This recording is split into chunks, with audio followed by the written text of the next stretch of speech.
মায়ার নবী গিয়া দৌড়ায় হাজির, কোথায় গেলে কাজ পাওয়া যাবে। হঠাৎ করে তাকাইয়া দেখে একজন ইহুদি খাজুর বাগানের মধ্যে কাজ করতেছে। আল্লাহর নবী ডাক দিয়া বলে, রে ইহুদি ভাই, তোমার খাজুর বাগানে কোনো লোক লাগবে কিনা কাজ করার জন্য? আল্লাহর নবী যখন এই কথা বললেন, ইহুদি ডাক দিয়া বলে, আমি তো আমার লোকই খুঁজতেছি কাজের জন্য। বলে, হ্যাঁ, যদি কাজ করো তাহলে তোমার কাছে আমার কিছু আবদার আছে। বলে, কি আবদার? বলে, আমাকে কি দিবা, কেমন ভাবে কি করবা, কাজের আগে সবকিছু আমাকে জানায়া দাও, কারণ এটাই হলো সুন্নাহ, যেই কোনো কাজ করবেন আগে সবকিছু ভেঙে নেওয়া। মায়ার নবী ইহুদিকে ডাক দিয়া বলে, রে ইহুদি ভাই, বলো আমাকে কি দিবা, কেমন ভাবে কাজ করতে হবে একটু বলে দাও। বলে, এখান থেকে এই যে কূপটা দেখা যায়, কূপ থেকে আমাকে পাত্র দিয়া পানি উঠাইয়া দিবা, পানি উঠাইয়া খাজুর গাছের গোড়ায় পানি দিবা। আল্লাহর নবী বলেন, তাহলে একটা পাত্রের বিনিময়ে আমাকে কয়টা খাজুর দিবা আমি আগে জানতে চাই। বলে, একটা পাত্রের বিনিময়ে 2টা করে আপনাকে খাজুর দিব। আল্লাহর নবী বলে, ঠিক আছে, তাহলে আমি এই কাজটা করতে থাকি। 1টা করে, 2টা করে, 3টা করে, এক এক করে পাত্র উঠাইতেছে, পানি উঠাইয়া খাজুর গাছের গোড়ার মধ্যে দিতেছে। 9 নাম্বার উঠানোর পর যখন 10 নাম্বার আবার পাত্রটা দিবে, হঠাৎ করে রশিটা ছিঁড়িয়া ওই পাত্রটা কূপের মধ্যে চলে যায়। মায়ার নবী বহু ধরনের চেষ্টা করছে পাত্রটা উঠানোর জন্য, কিন্তু পারে নাই। আল্লাহর নবী বহু চেষ্টা করেছে পাত্রটা উঠানোর জন্য, কিন্তু পারে নাই। মায়ার নবী দৌড়াইয়া ইহুদির কাছে হাজির হয়ে বলে, রে ইহুদি ভাই, তোমার কাজ করার জন্য এসেছি, কিন্তু আমার একটু ভুল হয়ে গেছে। বলে, কেমন হল? তোমার পাত্রটা দিয়ে আমি যখন কূপ থেকে পানি উঠাইতেছি, হঠাৎ করে 9 নাম্বার উঠানোর পর 10 নাম্বার পাত্রটা যখন দিলাম, আমার ওই কূপটার মধ্যে রশিটা ছিঁড়ে পাত্রটা কূপের মধ্যে চলে যায়।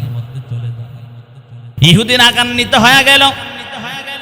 রাগান্বিত হইয়া মায়ার নবীকে ডাকিয়া বলে, রে মুহাম্মদ, এরে আব্দুল্লাহর বেটা মুহাম্মদ, আমার এই পাত্রটা ছাড়া অন্য কোনো পাত্র ছিল না, এখন আমি কিভাবে আমার পাত্র দিয়া আমি আমার গাছের মধ্যে পানি দেব, তুমি আমার তাড়াতাড়ি বের করে দাও। এমন বলার পর মায়ার নবী বলে, রে ভাই, আমি তো ইচ্ছা করে তোমার পাত্রটাকে সেখানে পালাই নাই। এই কথা বলতে না বলতে ইহুদি গিয়া মায়ার নবীর গাল মুবারকে এমন জোরে থাপ্পড় দেয়, হাত দুটো কেমন যেন হাতের আঙ্গুলগুলো গালের মধ্যে লেগে যায়। মায়ার নবী ডাক দিয়া বলে, এরে ভাই, তোমার হাতটা একটু আমার কাছে দাও, হাতের মধ্যে কোনো ব্যথা পেয়েছো কিনা? সুবহানাল্লাহ। ইহুদি কেমন যেন আশ্চর্য হয়ে গেছে। মায়ার নবী ডাক দিয়া হাতের মধ্যে চুম্বন দেয়, আর ডাক দেয়া বলে, তোমার হাতের মধ্যে কোনো ব্যথা পেয়েছো কিনা বলো, আমি আমার পিঠের কাপড়টা সরায় দে, আমাকে তুমি আরো আঘাত করো, তারপরও আমার আল্লাহর কাছে আমি জবাবদেহি করতে পারবো না। মায়ার নবীর গাল মুবারকে যখন থাপ্পড় দিয়েছে ইহুদি, মায়ার নবী হাতটা ডাক দিয়া টান দিয়া বলে, রে ভাই, তোমার হাতে কোনো ব্যথা পেয়েছো কিনা? ইহুদি চিন্তিত, আমি কার গালে থাপ্পড় মারলাম? মায়ার নবী বলে, আমি 9টা পাত্র যেহেতু পানি উঠাইছি, 9টা পাত্রের বিনিময়ে 18টা খাজুর আমাকে দিয়া দাও, আর 2টা দেওয়া দরকার নাই। মায়ার নবী 18টা খাজুর নিয়ে রওনা হয়ে গেছেন, বাসার মধ্যে চলে গেছে। দেখবেন কন্যা সন্তানগুলো বেশি বাবার ভক্ত হয়, কথা বলেন ঠিক নি? ঘরের মধ্যে যাওয়ার পর মায়ার নবী তাড়াতাড়ি গিয়া খাজুরগুলো নিয়ে নাতিদেরকে দিয়া দিলেন, তাড়াতাড়ি খাও। আর এদিক দিয়া মায়ার নবীর কন্যা হঠাৎ করে মায়ার নবীর গাল মুবারকের দিকে তাকায়, দেখে গালের মধ্যে লাল দাগ দেখা যায়। কন্যা দৌড়ে হাজির হয়ে বলে, আব্বা জান, আপনার উপর কে আঘাত করেছে একটু জানতে চাই। এই দুনিয়ার জমিনে আপনার আপন বলতে কেউ নাই।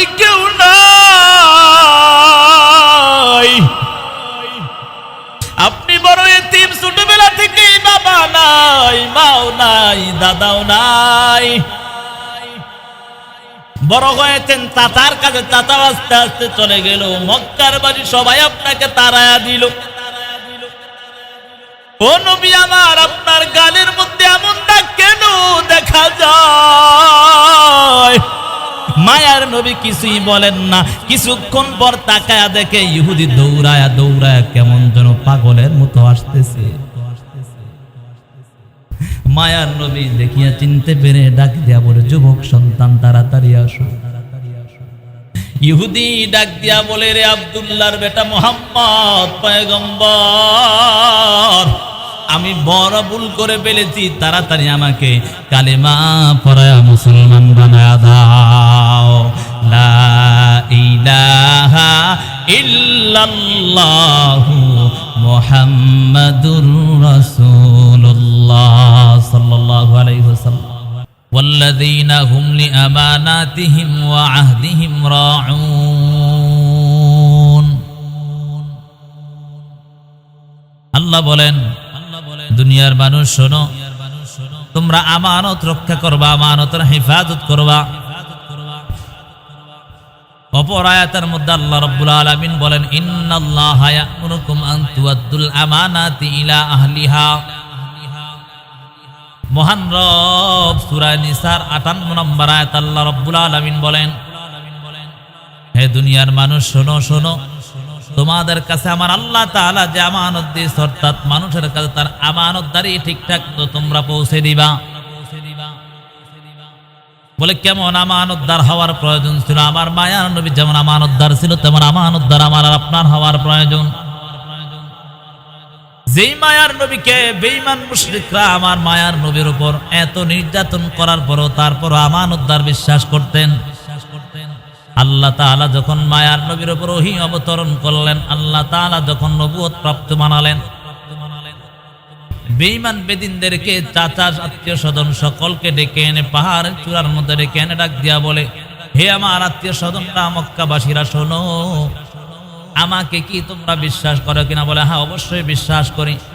বলে আমি যদি বলি এই পাহাড়ের পদদেশ অর্থাৎ অপর সাইডে শত্রু আছে, আপনাদেরকে আক্রমণ করবে, যদি আমি আপনাদেরকে বলি যে পাহাড়ের অপর সাইডে শত্রু আছে, আপনাদেরকে আক্রমণ করবে, আপনারা কি বিশ্বাস করবেন? অবশ্যই বিশ্বাস করব, কারণ তুমি এমন একজন নবী, তুমি এমন একজন ছেলে, এমন একজন বেটা, আব্দুল্লাহর বেটা মুহাম্মদ, কখনো কোনোদিন তোমার মুখ থেকে মিথ্যার আশ্রয়, মিথ্যা কথা শুনি না। সুবহানাল্লাহ। তুমি যদি বলো অবশ্যই সত্য হবে।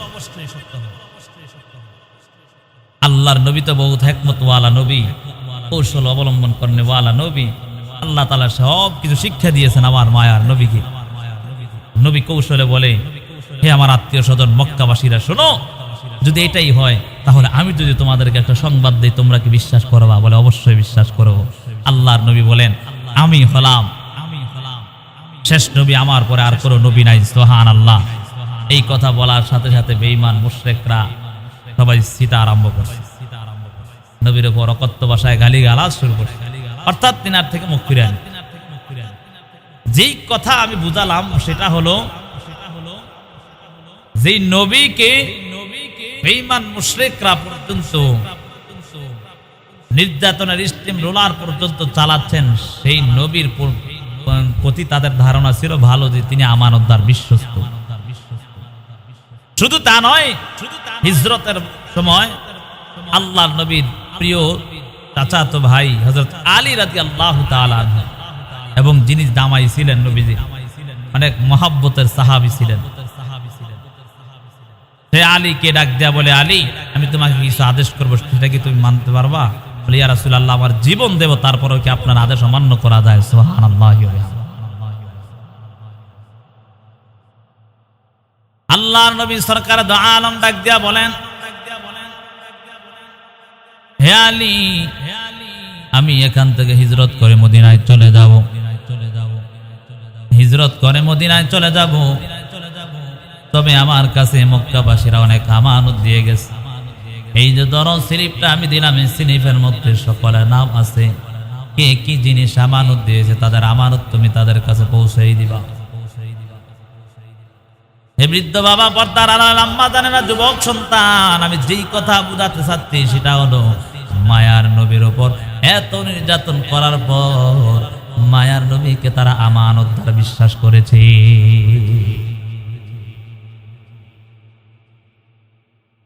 আল্লাহ তাআলা এই কথাই কোরআনের মধ্যে বলেন, আল্লাযীনা হুম লিআমানাতিহিম ওয়া আহদিহিম রাউন।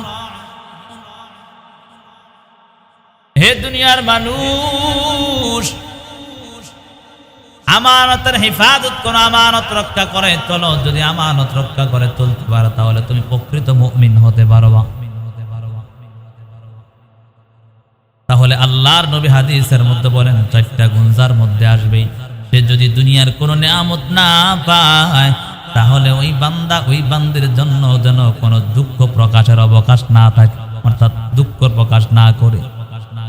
1 নাম্বার হলো হিফজু আমানাতিন, আমানতের হেফাজত করা। 2 নাম্বার হলো ওয়াসিদকু হাদিসিন, জবান দ্বারা সঠিক কথা বলা, জবান দ্বারা মিথ্যা কথা বলা যাবে না। আল্লাহ নবী সরকার দোয়া নাও ডাক দেয়া বলে জবান দ্বারা মিথ্যা কথা বলা যাবে না। মুসলমানের জবান দ্বারা কখনো মিথ্যা কথা বের হয় না। গত সপ্তাহে আলোচনা করেছিলাম আমি হাদিসটার কিছু অংশ আমি বলেছিলাম আপনাদের কাছে। জনৈক সাহাবী এসে আল্লাহর নবীকে প্রশ্ন করে, ইয়া রাসূলুল্লাহ, কোন মুমিন বান্দা বান্দি কি কখনো কাপুরুষ কিংবা কোনো ভীতু হতে পারে? বলে হ্যাঁ হতে পারে। আবার প্রশ্ন করে, কোন মুমিন বান্দা বান্দি কি কৃপণ হতে পারে? বলে হ্যাঁ হতে পারে। বাবা তৃতীয়বার প্রশ্ন করে, ইয়া রাসূলুল্লাহ, ইয়া হাবিবাল্লাহ, কোন মুমিন বান্দা কি কখনো মিথ্যাবাদী হতে পারে? আল্লাহ নবী বলেন, না না, যারা মুমিন বান্দা তারা কখনো মিথ্যাবাদী হতে পারে না। মুমিন যারা তারা মিথ্যাবাদী হতে পারে না। আমার কথা কি আপনারা বুঝেন? মুমিন বান্দারা কখনো মিথ্যাবাদী হতে পারে, অথচ আমাদের জবান দ্বারা অহরহর মিথ্যা কথা বের হয়। অথচ আল্লাহ কোরআনের মধ্যে বলেন, ওয়াইলু ইয়াউমাইযিল লিল মুকাজ্জিবিন,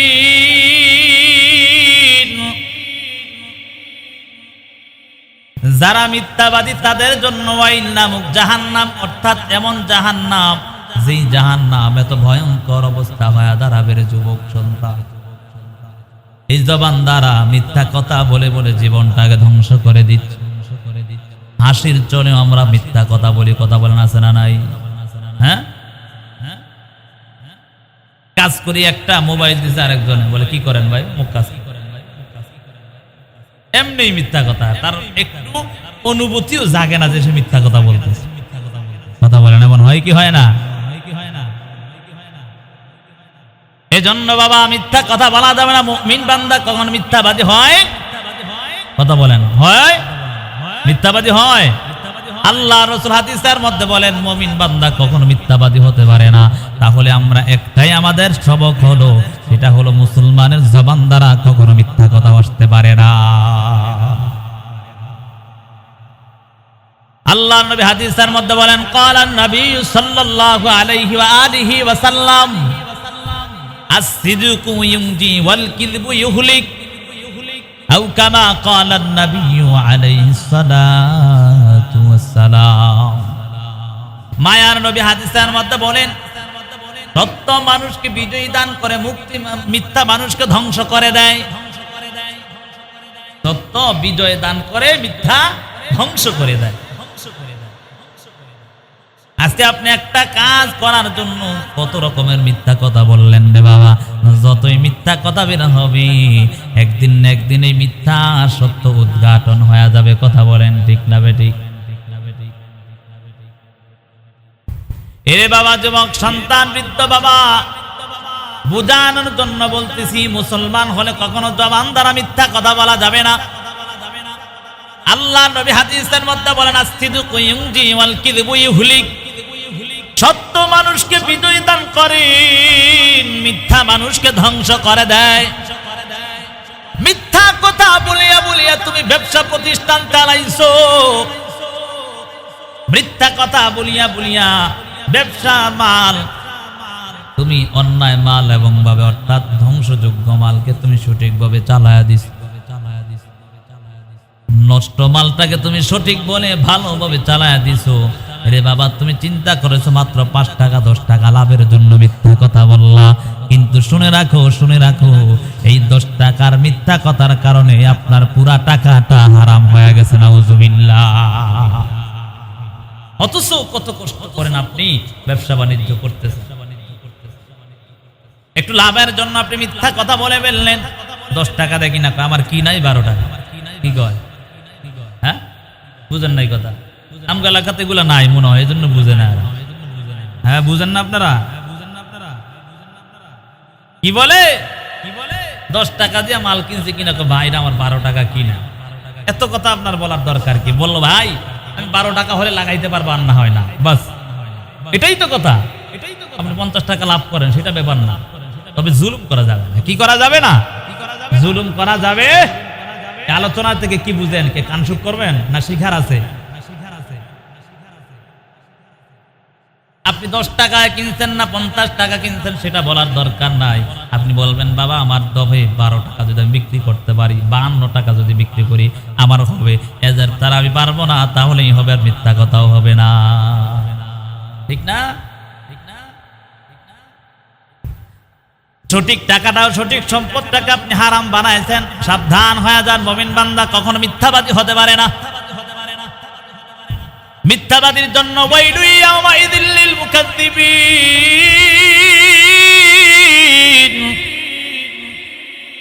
আল্লাহ পবিত্র কোরআনের মধ্যে বলেন, হে দুনিয়ার মানুষ, যদি মিথ্যাবাদী হও তোমাদের জন্য ওয়াইল নামক জাহান্নাম, ধ্বংসযোগ্য জাহান্নাম।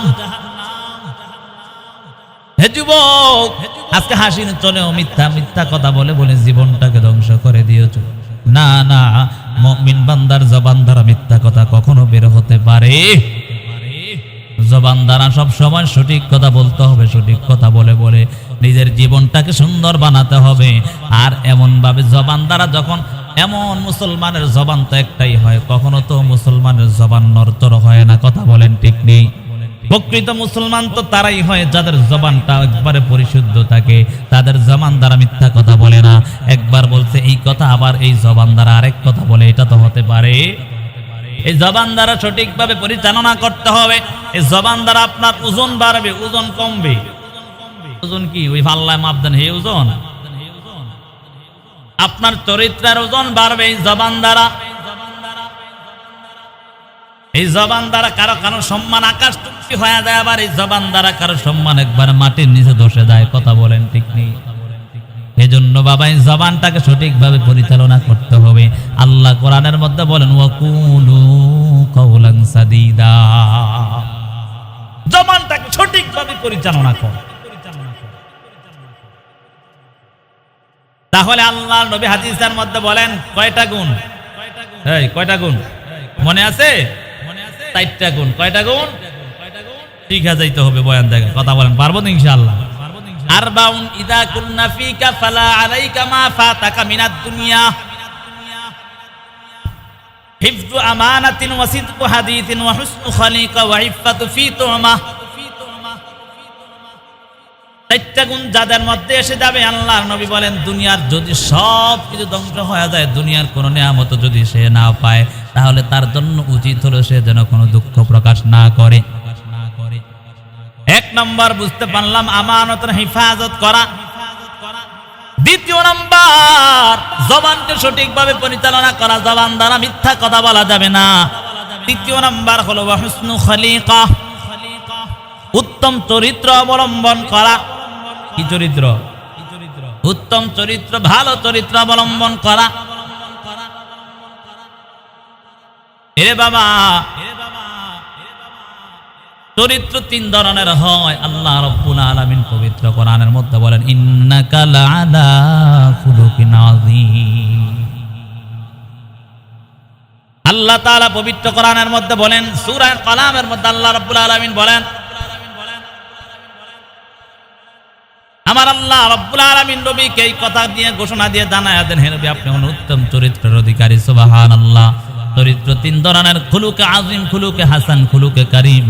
খুলুকে হাসান হলো আল্লাহর বান্দা তোমাকে কেউ যদি আঘাত করেছে তার পরিমাণ তুমি তাকে আবার আঘাত দিয়া দিবা, এটা হলো খুলুকে হাসান। খুলুকে কারীম হলো কেউ যদি আপনার উপর আঘাত করে তাহলে আপনি তাকে আঘাত করবেন না। কেউ যদি আপনার উপর আঘাত করে, আঘাত করার পর আপনি সেই আঘাত তো করবেন না, আবার বলবেন ভাই আপনি কি কোনো সমস্যা হয়েছে কিনা, ব্যথা পেয়েছেন কিনা। আর এটা আমাদের মতো মানুষের মধ্যে পাওয়া যাবে? এটা একমাত্র আমার নবীর আদর্শ। এজন্য বাবা এই আদর্শ আমরা নবীর আদর্শের মতো আদর্শ আমাদের করতে হবে। আমি অনেক সময় ঘটনাটা আপনাদের সামনে উল্লেখ করে থাকি। মায়ার নবীর কেমন আদর্শ, কেমন চরিত্র জানো? ওই বেঈমানরা পর্যন্ত মায়ার নবীর আদর্শ দেখিয়া মুসলমান হয়ে গেছে। কথা বলেন ঠিক না বেঠিক? আজকে আমরা এমন মুসলমান হয়েছি, আমাদের আদর্শ দেখিয়া মুসলমান বেঈমান হয়। কথা কয় হ্যাঁ? এমন মুসলমান হয়েছে যুবক, বলে মুসলমানের মধ্যে মুসলমানিত্ব বলতে কিছুই পাওয়া যাচ্ছে না। কথা বলেন ঠিক না বেঠিক? এমন হালাত হয়ে যায়, মুসলমানের চরিত্র দেখিয়া বেদিনরা হাসাহাসি করে। কেন মুসলমানের চরিত্রটা দেখিয়া বেদিনরা হাসাহাসি করবে? না না, আমাদের চরিত্র তো তেমন হওয়ার কথা ছিল না। আমার চরিত্র হওয়ার কথা ছিল নবীর আদর্শের চরিত্র। যে মায়ার নবীর উপর বেদিনরা এত নির্যাতন করার পরেও মায়ার নবী কখনো বেদিনদেরকে বদদোয়া দেয় না। কথা বলেন ঠিক না বেঠিক? বদদোয়া দিছে? মায়ার নবী কখনো বদদোয়া দেয় না। মায়ার নবী একদিন মায়ার নবীর কন্যা হযরত ফাতেমার ঘরের মধ্যে গিয়া তাকায়া দেখে ঘরের মধ্যে দুইটা ছোট ছোট বাচ্চা হাসান হুসাইন কান্না করে। কান্না করার কারণে মায়ার নবী ডাক দিয়া বলে, রে আমার কন্যা, কেন আমার আদরের দুইটা নাতি এত কান্না করে? তার কারণটা কি? কারণ মায়ার নবী তাদেরকে এত ভালোবাসতেন, কলিজা দিয়া মোহাব্বত করতেন। কথা বলেন ঠিক নেই? হাসান হুসাইনকে বহুত মোহাব্বত আল্লাহর নবী করতেন, যার কারণে মাঝে মাঝে মায়া নবী তাদেরকে নিয়ে খেলা করতেন এবং গোরা হইতেন। গোরা হইয়া নাদরের নাতিদেরকে পিঠের উপর সওয়ার করে করে এভাবে হাঁটতেন। সুবহানাল্লাহ! কত মোহাব্বত করলে এমন করা যায়? কত খুনসুটি করতেন। আল্লাহর নবীর সাহাবী অর্থাৎ এবং আল্লাহর নবীর নাতি, আদরের দুই নাতি ডাক দিয়া বলে, আল্লাহর নবী খুনসুটি করে, খুব খুশি মনে মোহাব্বত করে বিদায় বলে, আচ্ছা বলেন তো আপনার দাম বেশি না আমার দাম বেশি? নাতি কি কয়? নবীজিরে কয় আপনার দাম বেশি না আমার দাম বেশি? হঠাৎ করে একটু কেমন যেন হয়ে গেছে, কয় ঘটনা কি? আমার নাতি কি বলতেছি, আমার দাম বেশি না আমার নাতির দাম বেশি? আচ্ছা বলেন তো নবীর দাম বেশি না? কারণ নবী তো নবী। এমন প্রশ্ন করছে আল্লাহ রাসূল। আচ্ছা তুমি উত্তরটা দাও, আমি দিতে পারতাম না, তোমারটা তুমি দাও। তো বলে কিভাবে একটু বুঝাও তো আমারে। আমার দামটা বেশি। বলে কেমনে? নাতি কি কয়? আমার দাম বেশি। এই কথা বলছেন। বলে ঠিক আছে, কেমনে একটু বলো তো দেখি। ডাক দিয়া বলে, আপনার মা কে ছিল বলেন তো? বলে আমিনা ছিল। তা আমার মা কে? ফাতেমা। আমার মা ফাতেমা, আমার মা জান্নাতের সর্দারনি মহিলাদের। আপনার মা কি বলেন তো? নবী হা করে তাকায় রয়েছে। সুবহানাল্লাহ। আবার ডাক দিয়া বলে, আচ্ছা বলেন তো আপনার নানা কে আর আমার নানা কে একটু বলেন তো দেখি। নবীজি হা করে তাকায় হাসে, মুস্কি মুস্কি হাসে আর বলে, তোমার নানা হইল মুহাম্মদুর রাসূলুল্লাহ সাল্লাল্লাহু আলাইহি ওয়াসাল্লাম, আর আমার নাম অমুকে ছিল, আমার নাম। এভাবে বলতে বলতে দেখা যাচ্ছে অর্থাৎ নবীজির কারণেই তো তারা দামি হয়েছে। কথা বলেন ঠিক না বেঠিক? যেটা বুঝাতে চাচ্ছিলাম, এত মহব্বত আল্লাহর নবী নাতিদেরকে করতেন। মায়ার নবী ঘরের মধ্যে গিয়া, কন্যার ঘরের মধ্যে গিয়া তাকায়া দেখে দুইটা ছোট ছোট বাচ্চা আদরের নাতি গুরু কান্না করে। কান্না করার কারণে মায়ার নবী একটু কেমন যেন মনে কষ্ট। ডাক দিয়া বলে, আমার আদরের কন্যা, আমার আদরের দুইটা নাতি কেন কান্না করে? তার কারণটা কি একটু জানতে চাই। মায়ার নবীর কন্যা কিছুই বলেন না। তাকায়া দেখে ঘরের মধ্যে কোনো খাবার নাই, কিছু নাই। আজকে কয়েকদিন যাবৎ ঘরের মধ্যে কোনো খাবার নাই। আদরের দুইজন নাতি মাঝে মাঝে মা কাছে কান্না করে বলতেন, ওরে মা, যদি আজকে আমার নানা জানতো তাহলে কখন আমাদেরকে ক্ষুধার্ত রাখতেন না। এই কথা বলিয়া বলিয়া কান্না করে। একটু সামনে আগে আসেন, এই যে দাঁড়ায় রয়েছে, একটু পিছনে জায়গা খালি করে দিই যাতে করে উপর উঠতে পারে। দোতলায় জায়গা আছে আমাদের, এদিকে নজর। আদরের দুইজন নাতি ডাক দেয়া বলে, আম্মা জান, যদি আমাদের নানা জানতো আমরা ক্ষুধার্ত, তাহলে কখনো আমাদেরকে ক্ষুধার্ত রাখতেন না। মায়ার নবী ঘরের মধ্যে আসিয়া দেখে ঘরের মধ্যে কোনো খাবার নাই। মায়ার নবী দৌড়ায় খাবার কিভাবে সংগ্রহ করা যায়, কিভাবে খাবার আনা যায়। আমার আদরে দুইটা নাতি আজকে কয়েকদিন উপবাস হয়ে আছে, দৌড়ায় খুঁজতেছি কোথায় গেলে একটু কাজ পাওয়া যাবে, কাজ করে তারপর টাকা দিয়ে আমার নাতি দুইজনের জন্য আমি খাবারের ব্যবস্থা করব।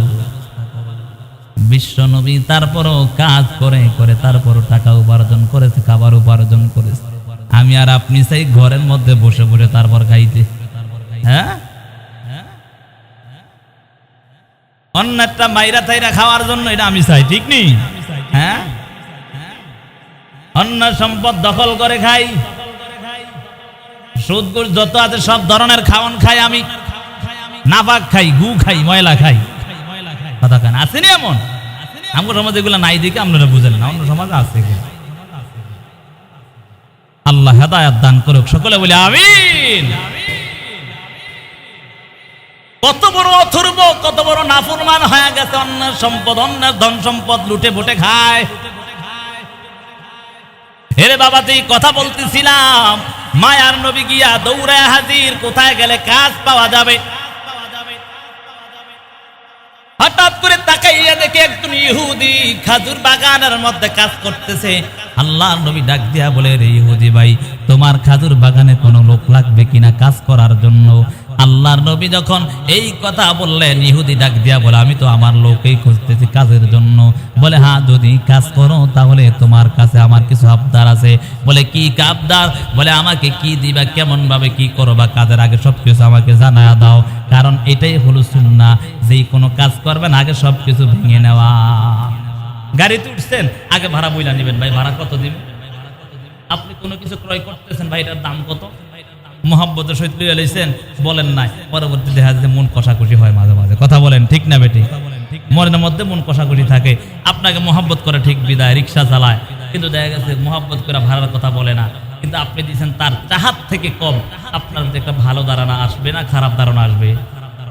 তাহলে এজন্য সবকিছু বলে নেওয়া ভালো, ঠিক না বেটি? এটা নবীর সুন্নাহ।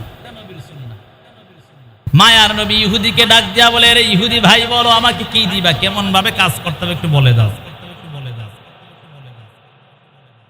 বলে, এখান থেকে এই যে কূপটা দেখা যায়, কূপ থেকে আমাকে পাত্র দিয়া পানি উঠাইয়া দিবা, পানি উঠাইয়া উঠাইয়া খাজুর গাছের গোড়ায় পানি দিবা। আল্লাহর নবী বলেন, তাহলে একটা পাত্রের বিনিময়ে আমাকে কয়টা খাজুর দিবা আমি আগে জানতে চাই। বলে, একটা খাজুরের, একটা পাত্রের বিনিময়ে 2টা করে আপনাকে খাজুর দিব। আল্লাহর নবী বলে, ঠিক আছে, তাহলে আমি এই কাজটা করতে থাকি। 1টা করে, 2টা করে, 3টা করে, এক এক করে পাত্র উঠাইতেছে, পানি উঠাইয়া উঠাইয়া খাজুর গাছের গোড়ার মধ্যে দিতেছে। 9 নাম্বার উঠানোর পর যখন 10 নাম্বার আবার পাত্রটা দিবে, হঠাৎ করে রশিটা ছিঁড়িয়া ওই পাত্রটা কূপের মধ্যে চলে যায়। মায়ার নবী বহু ধরনের চেষ্টা করছে পাত্রটা উঠানোর জন্য, কিন্তু পারে নাই। আল্লাহর নবী বহু চেষ্টা করেছে পাত্রটা উঠানোর জন্য, কিন্তু পারে নাই। মায়ার নবী দৌড়াইয়া ইহুদির কাছে হাজির হয়ে বলে, রে ইহুদি ভাই, তোমার কাজ করার জন্য এসেছি, কিন্তু আমার একটু ভুল হয়ে গেছে। বলে, কেমন হল? তোমার পাত্রটা দিয়ে আমি যখন কূপ থেকে পানি উঠাইতেছি, হঠাৎ করে 9 নাম্বার উঠানোর পর 10 নাম্বার পাত্রটা যখন দিলাম, আমার ওই কূপটার মধ্যে রশিটা ছিঁড়ে পাত্রটা কূপের মধ্যে চলে যায়। ইহুদি রাগান্বিত হয়ে গেল। রাগান্বিত হইয়া মায়ার নবীকে ডাক দিয়া বলে, রে মুহাম্মদ, হে আব্দুল্লাহর বেটা মুহাম্মদ, আমার এই পাত্রটা ছাড়া অন্য কোনো পাত্র ছিল না, এখন আমি কিভাবে আমার পাত্র দিয়া আমি আমার গাছের মধ্যে পানি দেব, তুমি আমার তাড়াতাড়ি বের করে দাও। এমন বলার পর মায়ার নবী বলে, রে ভাই, আমি তো ইচ্ছা করে তোমার পাত্রটাকে সেখানে বালাই নাই। এই কথা বলতে না বলতে ইহুদি গিয়া মায়ার নবীর গাল মুবারকে এমন জোরে থাপ্পড় দেয়, হাত দুটো কেমন যেন হাতের আঙ্গুলগুলো গালের মধ্যে লেগে যায়। মায়ার নবী ডাক দিয়া বলে, রে ভাই, তোমার হাতটা একটু আমার কাছে দাও। হাতের মধ্যে কোনো কোনো ব্যথা পেয়েছো কিনা? সুবহানাল্লাহ। ইহুদি কেমন যেন আশ্চর্য হয়ে গেছে। মায়ার নবী ডাক দিয়া হাতের মধ্যে চুম্বন দেয় আর ডাক দেয়া বলে, তোমার হাতের মধ্যে কোনো ব্যথা পেয়েছো কিনা বলো। আমি আমার পিঠের কাপড়টা সরায় দে, আমাকে তুমি আরো আঘাত করো, তারপরও আমার আল্লাহর কাছে আমি জবাবদেহি করতে পারবো না। কেমন নবীর আদর্শ ছিল আল্লাহর নবী, এটাই তো বলেছেন ওয়া হুসনু খালিকা, উত্তম চরিত্র অবলম্বন করো।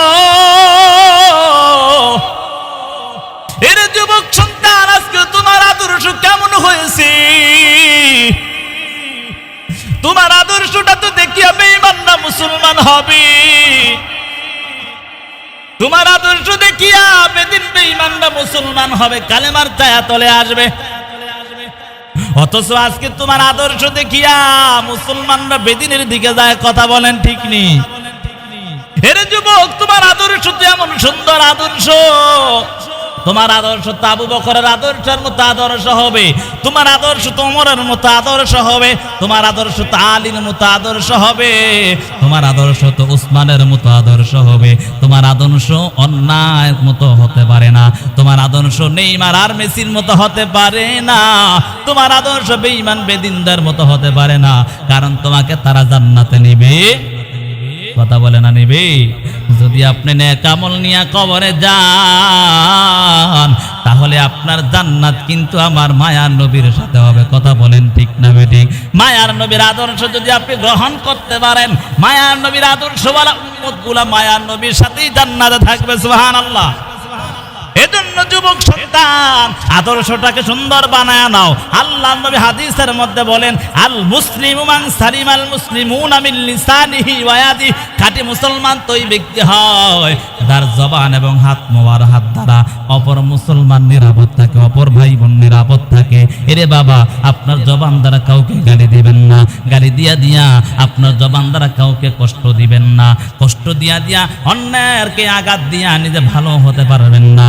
যদিও সাময়িক সময়ের জন্য আপনার ভালো দেখা যায়, কিন্তু আপনার মনে কোনো শান্তি নাই। কথা বলেন ঠিক না বেঠিক? ঘরে অশান্তি, বধূ নিয়ে অশান্তি, কন্যা সন্তান নিয়ে অশান্তি, যুবক সন্তান নিয়ে অশান্তি, যুবক অন্যায় কাজে লিপ্ত, কি করবে? কিছুই করার নাই, শুধু কান্না করে চোখে তেল দিয়া। কথা বলেন ঠিক নেই?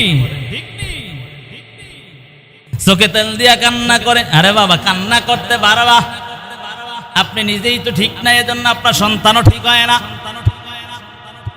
সন্তান নামাজ পড়ে না, কোনোদিন বলে না নামাজ পড়ো, যদিও বলে সন্তানকে নামাজ পড়ার কথা, কারণ আগে তো নামাজের শিক্ষা সে দেয় না। কথা বলে না? যদি ছোট থাকতেই সন্তানকে বাবায় নামাজের শিক্ষা দিত, তাহলে সন্তানকে আজকে বড় হওয়ার পর নামাজের কথা বলতে হতো না। ঠিক না? ধরেন আমরা হুজুর হইছি, আমরা তো ছোটবেলা থেকেই নামাজ পড়ি। যদি নামাজ না পড়ি তাহলে মনে হয় কেমন যেন কি হারায় ফেলছি। ঠিক না? এটা অভ্যাস। এটা কি হয়েছে? অভ্যাস হয়েছে। আপনি আমাদের সন্তানগুলো দিকে লক্ষ্য করেন, ছোট ছোট বাচ্চাগুলো যখন নামাজের মধ্যে আসে, নামাজের মধ্যে আসার কারণটা হলো, রে বাবা, আস্তে আস্তে যখন বড় হবে তারা নামাজি হয়ে যাবে, আপনার বলতে হবে না, আর আপনার ওই সন্তানের জন্য আপনার জাহান্নামে যেতে হবে না। কথা বলেন ঠিক না বেটি?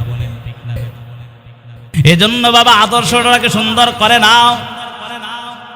মায়ার নবীর গাল মুবারকে যখন থাপ্পড় দিয়েছে ইহুদি, মায়ার নবী হাতটা ডাক দিয়া টান দিয়া বলে, রে ভাই, তোমার হাতে কোনো ব্যথা পেয়েছো কিনা?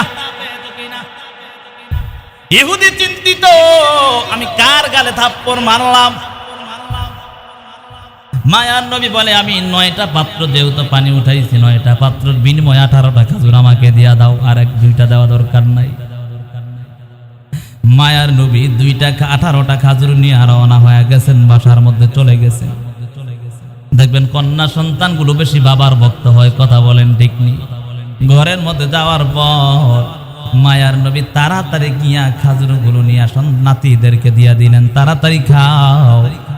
আর এদিক দিয়া মায়ার নবীর কন্যা হঠাৎ করে মায়ার নবীর গাল মুবারকের দিকে তাকায়, দেখে গালের মধ্যে লাল দাগ দেখা যায়। কন্যা দৌড়ে হাজির হয়ে বলে, আব্বা জান, আপনার উপর কে আঘাত করেছে একটু জানতে চাই। এই দুনিয়ার জমিনে আপনার আপন বলতে কেউ নাই, কেউ নাই। আপনি বড় এতিম, ছোটবেলা থেকেই বাবা নাই, মাও নাই, দাদাও নাই। বড় হয়েছেন চাচার কাছে, চাচা আস্তে আস্তে চলে গেল। মক্কার বাড়ি সবাই আপনাকে তাড়ায়া দিল। ও নবী আমার, আপনার গালের মধ্যে এমন দাগ কেন দেখা যায়? মায়ার নবী কিছুই বলেন না। কিছুক্ষণ পর তাকায়া দেখে ইহুদি দৌড়ায়া দৌড়ায়া কেমন যেন পাগলের মতো আসতেছে। মায়ার নবী দেখিয়া চিনতে পেরে ডাক দিয়া বলে, যুবক সন্তান তাড়াতাড়ি আসো। ইহুদি ডাক দিয়া বলে, রে আব্দুল্লাহর বেটা মুহাম্মদ পয়গম্বর, আমি বড় ভুল করে ফেলেছি, তাড়াতাড়ি আমাকে কালেমা পড়ায়া মুসলমান বানায়া দাও। লা ইলাহা ইল্লাল্লাহু মুহাম্মাদুর রাসূলুল্লাহ সাল্লাল্লাহু আলাইহি ওয়াসাল্লাম। কালেমা পড়ে মুসলমান হয়ে গেছে, এখন মুসলমান। ডাক দিয়া বলে, ও নবী, আমার আল্লাহ কি আমাকে ক্ষমা করবে কিনা? নবী আমার ডাক দেয়া বলে, আমি তো ক্ষমা করে দিয়েছি, আল্লাহ তো এমনি ক্ষমা করবে। সুবহানাল্লাহ। নবী আমার ডাক দেয়া বলে, ভাই,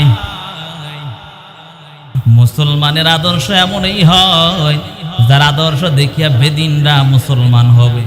এজন্য আল্লাহ নবী হাদিসের মধ্যে এই কথাই বলেছেন, যদি 4টা জিনিস যার অবলম্বন হয়ে যাবে, সে দুনিয়ার মধ্যে যদি কোনো নেয়ামত অন্য নেয়ামত আর নাও পায়, তাহলে তার জন্য যেন কোনো আক্ষেপ করার সুযোগ না থাকে। 1 নাম্বার হলো আমানতের হেফাজত করা, আমানত রক্ষা করা।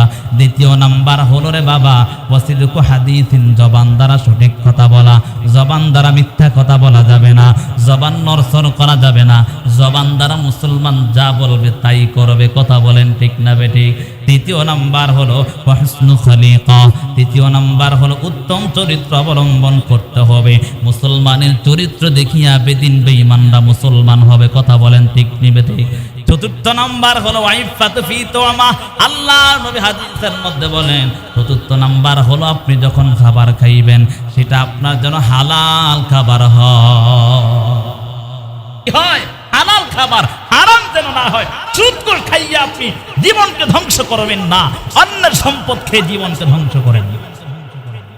আল্লাহর নবী কথাই বলেন, হালাল খাই আল্লাহকে একবার ডাক দিবেন তা আল্লাহর সাথে সাথে ডাকের সাড়া দিবে। সুবহানাল্লাহ।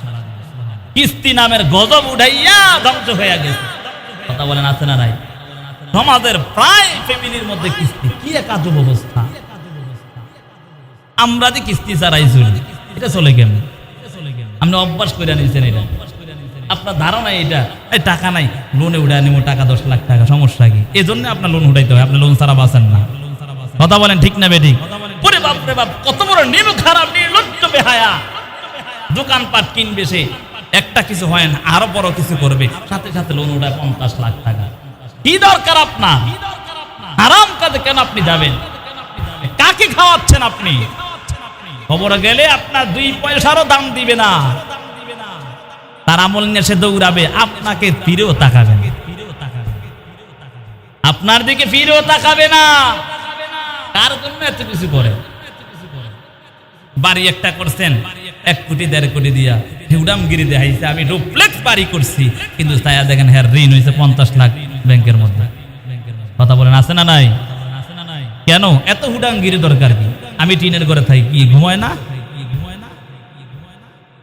রাগ করছেন? বাবা জাহান্নাম থেকে বাঁচানোর জন্য বলি। কথা বলেন ঠিক না বেটি? জাহান্নাম থেকে বাঁচানোর জন্য আপনাকে বলছি। কার জন্য করেন? কিসের জন্য করতেছেন এগুলা? কিছুই আপনাকে জান্নাতে নিবে না যদি হারাম হয়। এজন্য নিজের জীবনকে আগে সুন্দর করেন। আল্লাহ বুঝার তৌফিক দান করুন সকলে বলি আমিন।